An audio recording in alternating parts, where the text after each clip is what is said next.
Welcome to Taiwan Report News Brief, news, context, and analysis from Taichung, Taiwan. I'm Donovan Smith. All right, up today in the program, Wired Magazine hails 3 top Taiwan leaders. Indigenous groups protest China's moves in Inner Mongolia. The KMT pulls out of the Cross-straits Forum. And the curious case of 5 Hong Kongers. But up first, headlines.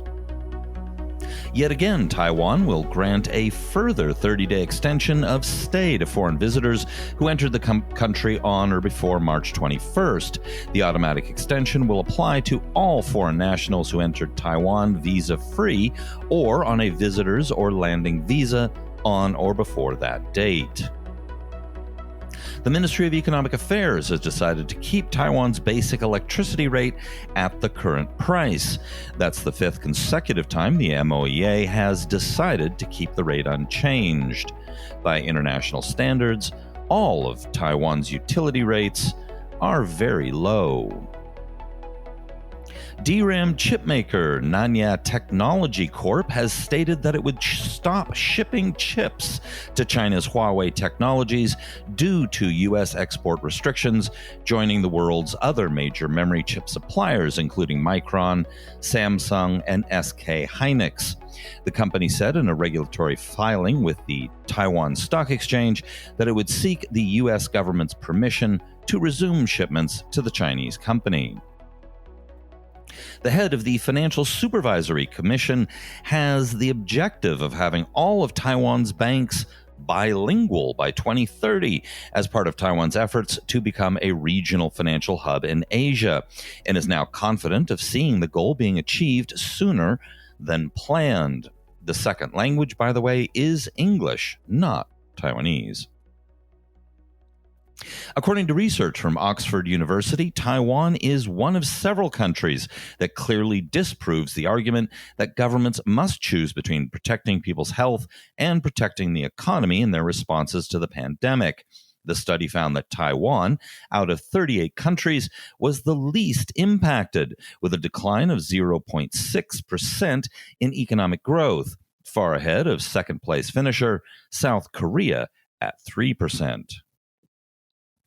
Fitch Ratings has revised upward its forecast for Taiwan's economy, saying it might grow 1% this year from an expected 0.2% contraction due to fast recoveries of private consumption and exports.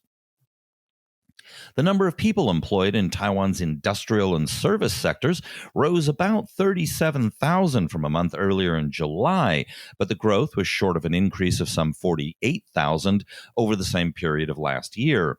After inflationary adjustment, however, the average monthly regular wage for the 7 months rose 1.71% from a year earlier, and the average earned income grew 1.76%. The central bank has issued a statement dismissing media reports that it asked banks not to sell large amounts of U.S. dollars in an attempt to slow the appreciation of the new Taiwan dollar. They said it was only a suggestion intended as advice and should not be taken as sales restrictions. Now, I wonder how many banks would have the courage to not listen to central bank advice. The legislature has decided to set up an ad hoc committee tasked with advising the Constitution of the Republic of China. The committee will consist of 22 lawmakers from the DPP, 14 lawmakers from the KMT, 2 from the Taiwan People's Party, and 1 from the New Power Party, based on the proportion of seats. However, the DPP has decided to give 2 seats to independent lawmakers, including Freddie Lim, who's an independent, and Chen Bo-wei of the Taiwan State Building Party. Up for discussion are measures to lower the voting age from 20 to 18 and to abolish the control yuan and examination yuan. I've been collecting materials for a big show on these issues, so stay tuned. The National Health Insurance Administration is celebrating the 25th anniversary of the National Health Insurance Program. The second generation NHI, launched in 2013, covers 99.84% of the population. However, at present, the Reserve Fund can only sustain the system for about 6 weeks. Health Minister Chen Shizhong, when asked about raising health insurance rates at the end of the year, admitted there is that possibility.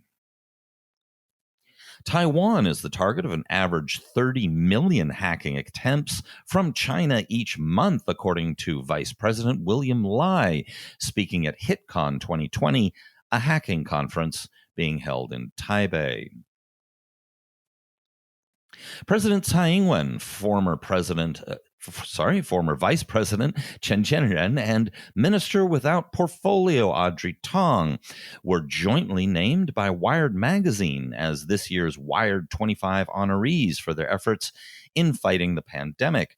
The online announcement by the magazine said the following, quote, "A country's first female president, an epidemiologist as her VP, and a transgender digital minister with anarchist beliefs.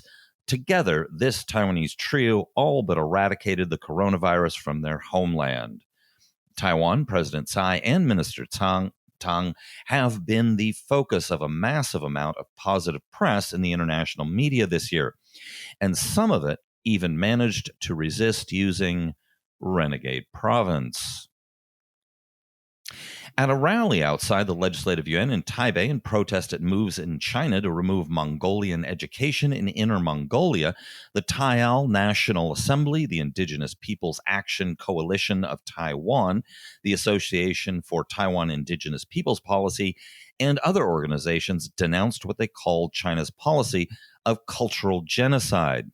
Rukai legislator Saidai Teravakahe of the Democratic Progressive Party told a news conference at the rally that mother tongues are the essence of knowledge of the natural environment and for understanding life and the world. Quote, "The fastest way to wipe out an ethnic group is to cut them off from their mother tongue," she said. That indigenous groups have stepped up on this issue is a good sign and also makes a lot of sense.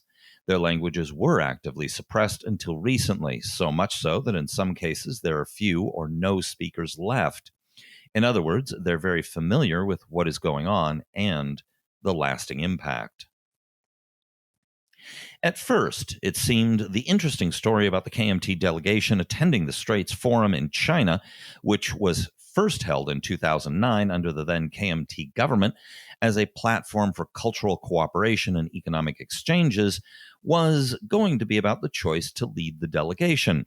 Former legislative speaker Wang Jinping.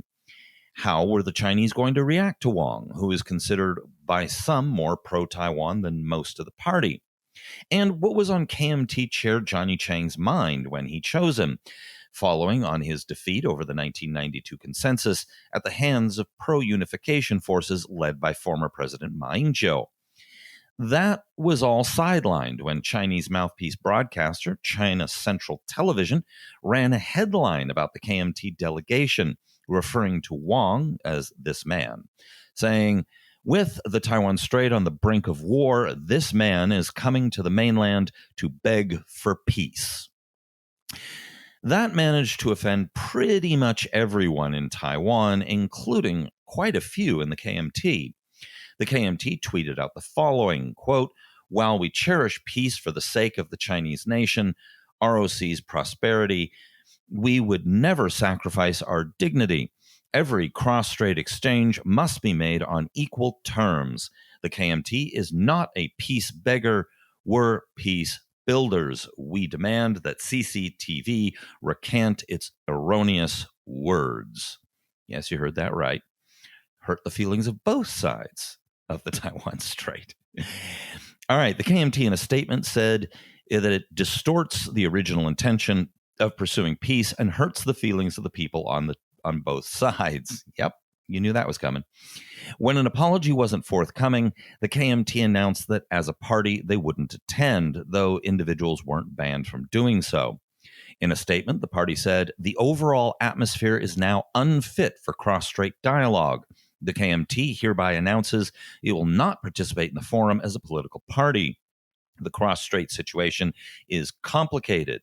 Any inappropriate comments or actions can seriously harm the hard-earned goodwill and mutual trust across the Taiwan Strait.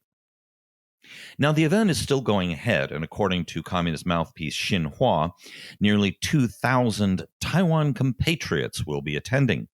So, who is going? One is a briefly former acting chair with business ties to China. Other attendees include the chair of the pro-unification New Party, not to be confused with the New Power Party, and a People First Party advisor.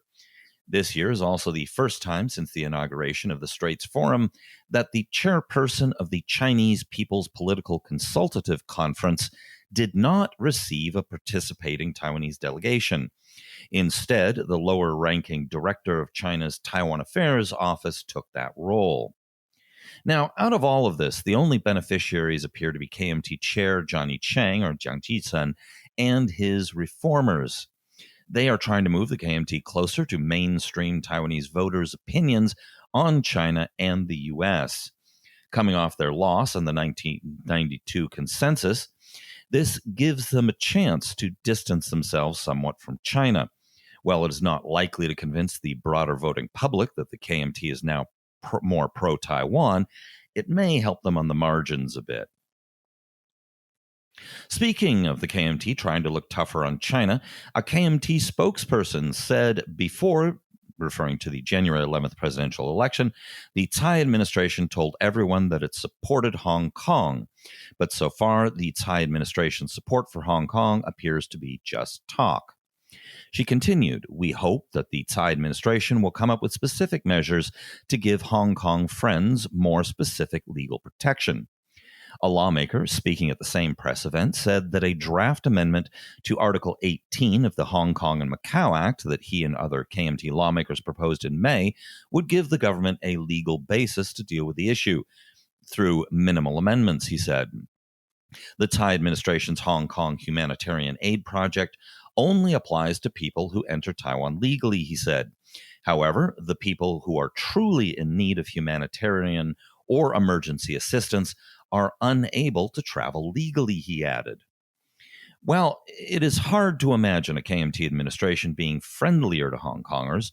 They are right on this issue, as demonstrated by revelations that 5 Hong Kongers are being held at a Coast Guard facility. The news of these 5 first broke via a Facebook post by someone claiming to have helped them escape. The post was intended to draw attention to the plight of those escaping new repressive laws enacted in Hong Kong by China who are unable to leave legally. It could also, however, have put others hiding in Taiwan in danger, so there was some criticism of that post. Reuters has confirmed the story, reporting the following. 5 sources told Reuters the 5 people held in detention by Taiwan's Coast Guard had left by boat from Hong Kong and made it to the Taiwan-controlled Pratas Islands at the northern end of the South China Sea. Now, the government has refused to comment on these cases and has repeatedly called on Hong Kongers to come to Taiwan legally.